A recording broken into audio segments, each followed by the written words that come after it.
이제 5월달에 좀 더워서 이 간판을 많이 입고 다녔는데요. 진짜 이제 어울리는 계절이 됐은 것 같습니다.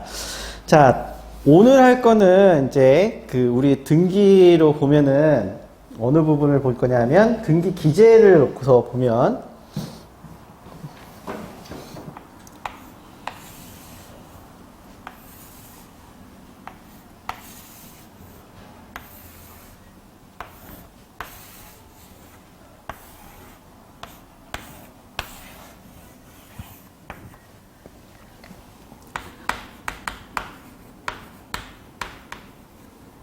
자본금과 관련된 등기를 배울 건데요. 그쪽 관련해서 등기 기재에서 영향이 있는 부분들을 생각을 해보면 일주의 금액, 발행할 주식의 총수,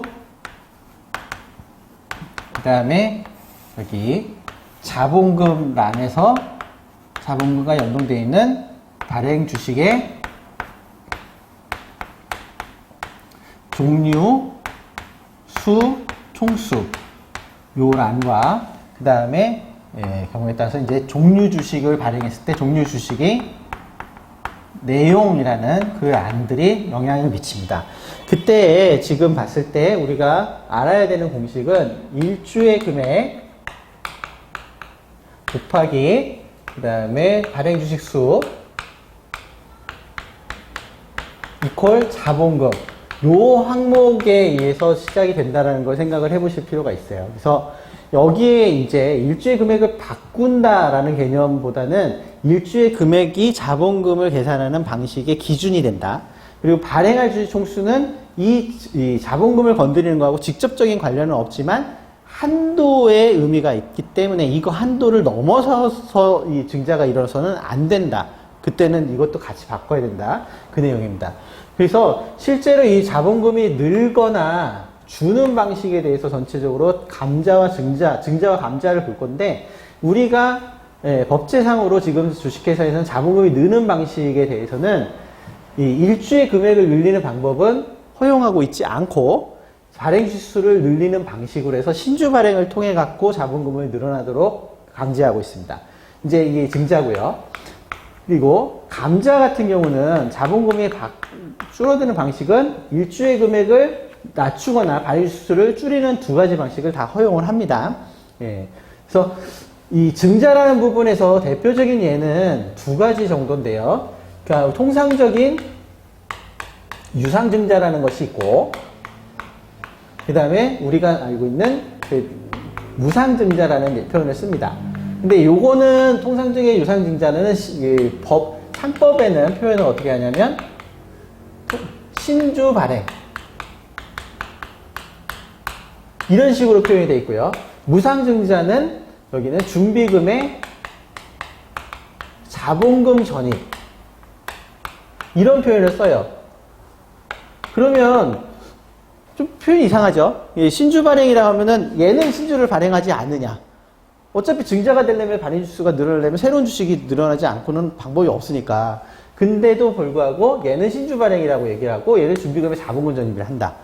이 외에도 자본금이 늘어나는 걸 증자라니까 그 외에도 자본금이 늘어나는 방법은 여러 가지다. 증가가 일어나는 방법은 이 위에 있는 것 두 가지 외에도 어떤 것들이냐. 첫 번째는 주식수가 늘어나는 것들을 놓고 보면은 다 자본금이 같이 늘어날 수밖에 없겠죠. 일주일 금액이 고정이 되면서. 그러니까, 대표적인 예가 이제 스톡옵션. 뭡니까? 이게 이제 주식 매수 선택권이죠.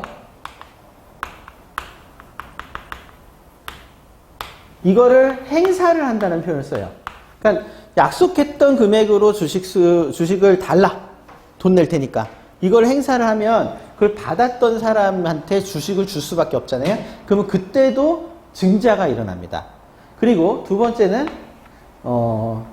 전환 사채라는 것이 있어요. 전환 사채라는 것이 뭐냐면 사채권을 주는데 그거를 나중에 보면 사채권을 갖고서 제출을 하면서 원래 이 사채는 주식으로 바꾸기로 했잖아. 전환이라는 게 주식 전환이거든요. 주식으로 전환했으니까 그 조건대로 이 사채금만큼 까고 주식으로 대체해서 줘. 그래도 주식이 발행이 됩니다. 그러니까 이때에도 증자가 일어나요. 그리고 세 번째가 뭐냐면 요 부분의 버전에서 스톡 옵션을 마치 사채권자한테 주는 듯한 느낌에 있는 것이 신주주권부 사채라는 게 있습니다. 이건 뭐냐?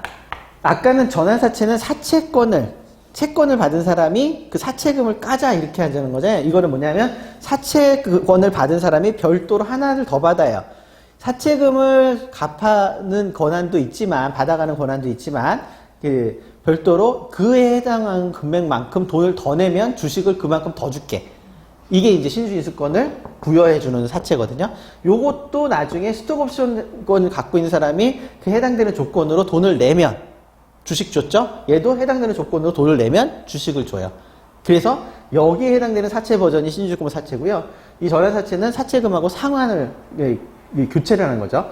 그러면 여기에 해당되는 거하고 요거 비슷하게 되는 거는 또 있느냐? 요것도 있습니다. 이게 전환 주식의 전환이라고 합니다. 뭐냐? 원래 주식이라는 거에서 보통 주식이라는 게 있고 보통 주식이 아닌 종류 주식이라는 거 있는데 종류 주식을 보통 주식으로 바꿔달라고 할 수가 있어요. 근데 그 보통 주식을 바꿀 때 되게 종류 주식은 액면가, 일주일 금액과 발행가액이 같은 경우가 잘 없어요. 되게 비싸게 들어옵니다. 그러면 한 주당 500원짜리인데 종류주식 발행하면서 한 주당 5,000원에 발행했다. 그럼 뭡니까? 돈은 실제로는 10주씩 쳐서 받은 거죠. 그러니까 실제로 나중에 전환을 할 때는 보통 주식에 대해서는 보통 주식 바꿀 때는 한 주당 2주죠. 그러니까 우선 주식, 종류주식 한 주 없애고 보통 주식 2주죠. 이럴 수도 있단 말이에요. 그러면 저기서 주식 수는 줄어드는 거 1주, 늘어나는 거 2주죠. 그러면 늘어나잖아요. 총수가 한 주씩 늘어나죠. 그러면 그때도 증자가 되는 케이스가 생겨요. 그러니까 어쨌든 이런 것들이 다 자본금 증가를 수반할 수 있지만, 그렇지만 우리가 얘기하는 그거는 명칭이 다릅니다. 이건 스톡옵션의 행사라고 하고, 이건 전환사채의 전환권 행사라고 하고, 이것도 전환주식의 전환권 행사라고 하고, 이것도 신주주권 자체의 신주주권 행사라고 하지, 신주 발행이나 준비금 장처는 유상증자, 무상증자를 안 합니다. 얘기를. 별도의 규정으로 두고 있어요. 그러니까 통상적으로 신주 발행하면 이 두 가지를 갖고서 이야기를 합니다.